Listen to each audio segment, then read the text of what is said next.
I like to feel that I need barricades. I have a barricade, but it's only one. But this will keep the crowds back. Yes. All 6 people. So this is my second tour with Alton. I was out on tour in the fall of 2014. That was for a 4-week stint. Your standard Broadway tour coming to the next house, it's people show up, they see the show, they leave. This is interactive in terms of when we're getting there, while we're there, after we leave, all of that is all documented, and it just allows the audience member, patron, follower, whoever to really have a deeper level connection to the show and also to Mr. Brown. Have you already met these guys? Yeah. Has Todd? No. Did Todd talk to them yet? Todd was busy. Todd's the only one who's been with me the whole time. I started out on Good Eats in 1997 doing the pilots. I was a PA / moving into the art department, and they asked me, hey, do you want to try to do these pilots with us? Someday it may turn into a show. I said, sure, and sure enough it did. It's been a very interesting thing when you're actually with someone and you see that progression of them become big. And I'll tell you a story that one of the first times I ever realized it, I think it was probably season 2 of Good Eats. We used to meet at, like a bar and have a beer and go over scripts. And he had showed up with these scripts and we're going through them, reading through them, talking. We get done, and the whole time we're doing this, I keep seeing this couple like looking over, and I'm figuring somehow they know me. We end, they politely come over and they're like, oh my gosh, we're huge fans. And they start like mobbing him and asked for an autograph. And I thought, well, that's kind of strange. And then literally about 10 other people in the bar stood up, walked over and asked the same thing. And that was the first moment I'm like, uh-oh, we may have something here. This is actually really kind of crazy. That being said, he's also very good with his fans because he also realizes that's the people. And they do want to just be part of it. They want to be kind of part of this whole thing that's going on. Every city I go to, I Google bourbon and coffee, hoping that something comes up. And it only has happened one time that I actually got a hit, I got a ping, And it was this place. I can't remember what it's called. It saved my life. New Harvest Coffee and Spirits.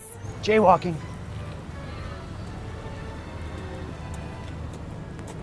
It's a great building. Oh, is it beautiful? I'm sorry, Sarah, service animals only.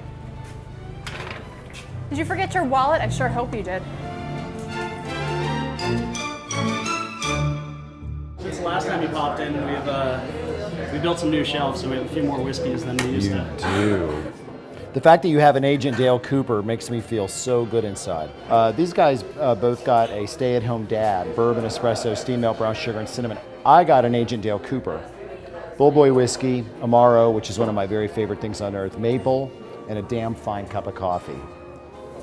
Straight from Twin Peaks. Who could possibly argue with that?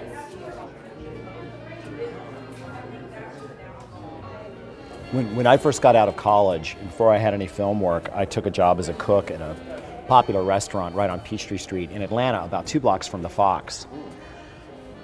And we were the only place at the time within a couple of miles that stayed open late. And I remember when Cats came to town. The entire cast of Cats came to this restaurant, and that is where I learned to hate Andrew Lloyd Webber. Jim Harrison, the great writer, died a couple weeks ago. I was pretty cut up about it because he was an inspiration. Jim Harrison, he wrote Legends in the Fall, yes, and obviously, but he used to write a food column for Esquire magazine back in the 80s called The Raw and the Cooked. Okay. And it was life-changing for me. I am doing what I am doing today because of Jim Harrison's Raw and the Cooked in Esquire. He was like right next to Hemingway and having great sayings. And he talked a lot about women. And he said, you can do actresses, you can do models, but in the end you come back to waitresses because they smell like food. Oh.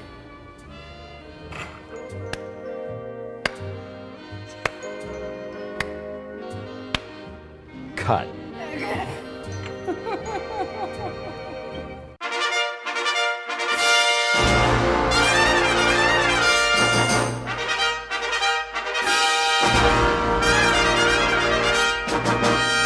This will be our 3rd time seeing Alton Brown. We saw him in Sarasota, Florida, and in Portland, Maine, where we did a meet and greet in Portland, which was fantastic. And then we drove here today from Maine to see him.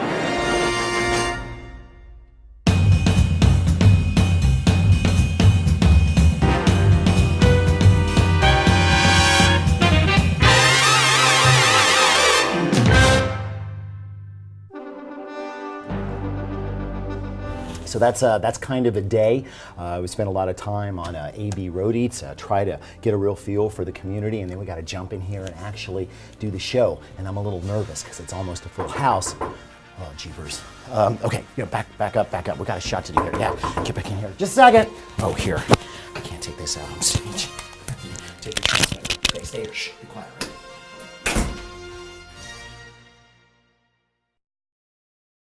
So hey, I hope you've enjoyed watching this video. I've enjoyed making it, except for the times when all the guys got in the way, but that wasn't that often. You should probably check out Eater for more videos. Some of the others might suck. I mean, this one was good, and maybe the others are good too. I mean, I don't know for sure. They might be bad, but hey, give it a shot. What could it hurt?